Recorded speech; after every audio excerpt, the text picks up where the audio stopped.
My name is John Culpepper and I'm co-founder of Compost for Good. Our primary mission is to help individuals, businesses, organizations, and communities upcycle their food scraps into other organics. Our work is primarily focused at the community scale, somewhere between the backyard composter and large commercial industrial operations. We work with people from many parts of the United States and others around the world. As a side project, we're also working on ways to convert human urine and a carbon source into a biologically complete compost that could have a significant impact on climate mitigation. At Compost for Good, we are huge proponents of using human urine to replace commercial fertilizers. The use of urine as strictly fertilizer is a fantastic idea, and of course, many research groups around the world are working on ways to do this in an efficient and cost-effective way, and many of you are attending this conference. In this talk, I suggest that we can go a step beyond the idea of urine as fertilizer to create a local product that can stimulate the growth of soil microflora and under the right land management conditions have a significant impact on sequestering carbon from the atmosphere. How might this work?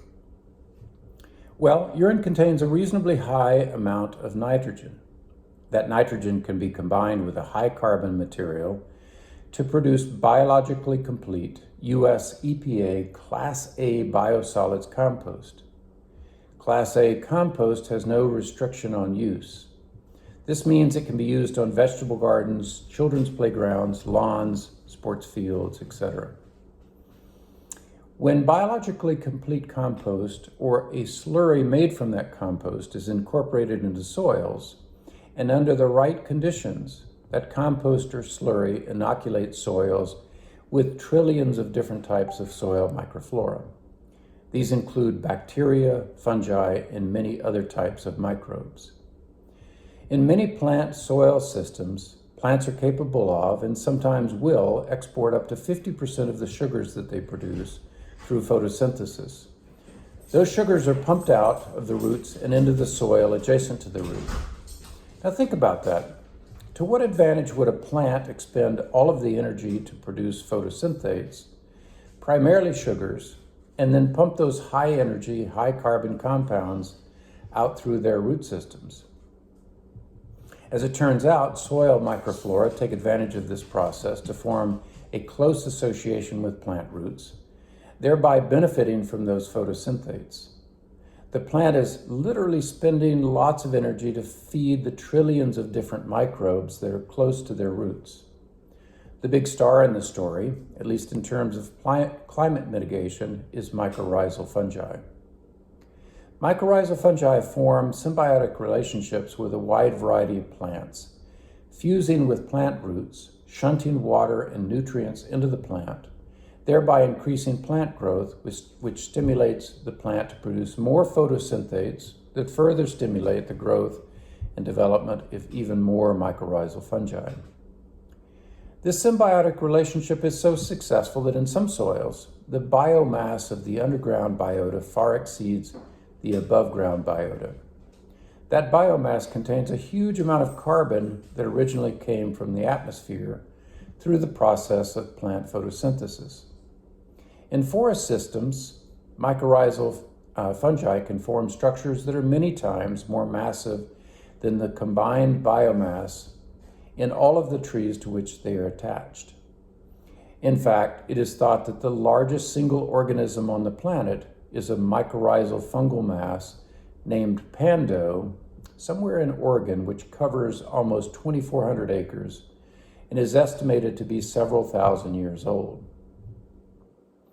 If land management practices are employed that do not oxidize the carbon in those managed soils, then both the living fraction of the underground mycorrhizal colonies and the decomposed portions of past colonies can lock atmospheric carbon away for hundreds to thousands of years. Many who study carbon sequestration put soils as the second largest carbon sink on the planet, the first being oceans. The difference is that it takes millennia to cycle carbon into carbonaceous rock within the oceans. But we can develop land management practices that turn soils from carbon emitters to carbon sinks in a few short years. It's worth mentioning other potential benefits from using diverted urine to make compost. The process of converting human urine into biologically complete compost can utilize low-quality wood products. There's currently a large amount of low-quality woody material from forestry operations that is left on the forest floor.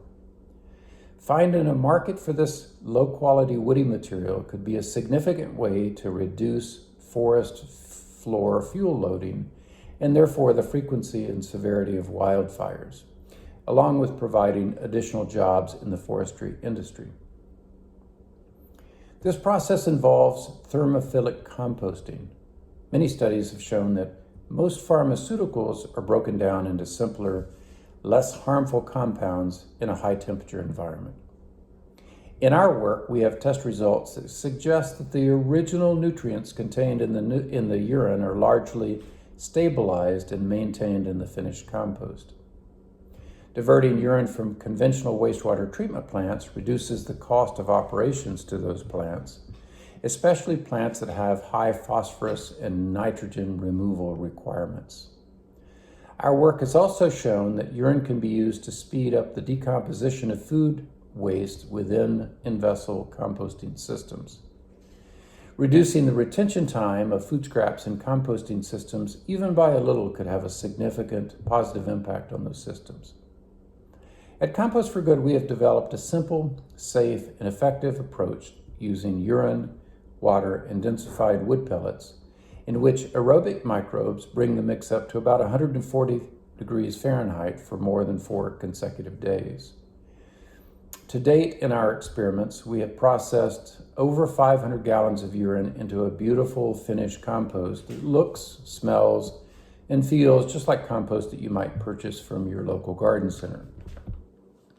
This is an example of some of that compost that we've produced, well over 2 cubic yards of this material. We have funding for a feasibility study to determine what it would take to build out a research and demonstration facility with the idea of processing approximately 25,000 gallons of urine per year. The goal of this build out will be to demonstrate the permitting requirements, at least in the state of New York, the logistics of urine collection and transport, and the economic viability of this process.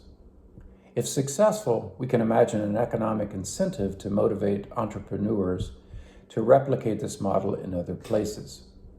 Doing so could have a potentially positive impact on the forest industry, reduce the carbon footprint and cost of urine treatment in conventional wastewater treatment plants, reduce the environmental issues when pharmaceuticals from wastewater treatment plants enter water bodies, build soils and local circular economies, and mitigate the negative impact of climate change. We have developed a design for an open source community scale in-vessel composter that is free and available to anyone, along with an operating manual and other composting resources. There are currently 5 of these composters in operation in New York and New Jersey, with others being constructed around the world. We are currently working on refining our existing in-vessel composter design to make it easier to build and therefore even more affordable. It is in this in-vessel composter that we will turn the mix of urine, water, and wood pellets into finished compost. Please feel free to check our website posted at the end of this video, or contact us at compostforgood@adkaction.org. We thank the Rich Earth Institute for the excellent work that they're doing, and we appreciate the opportunity to speak at this conference. Thank you very much.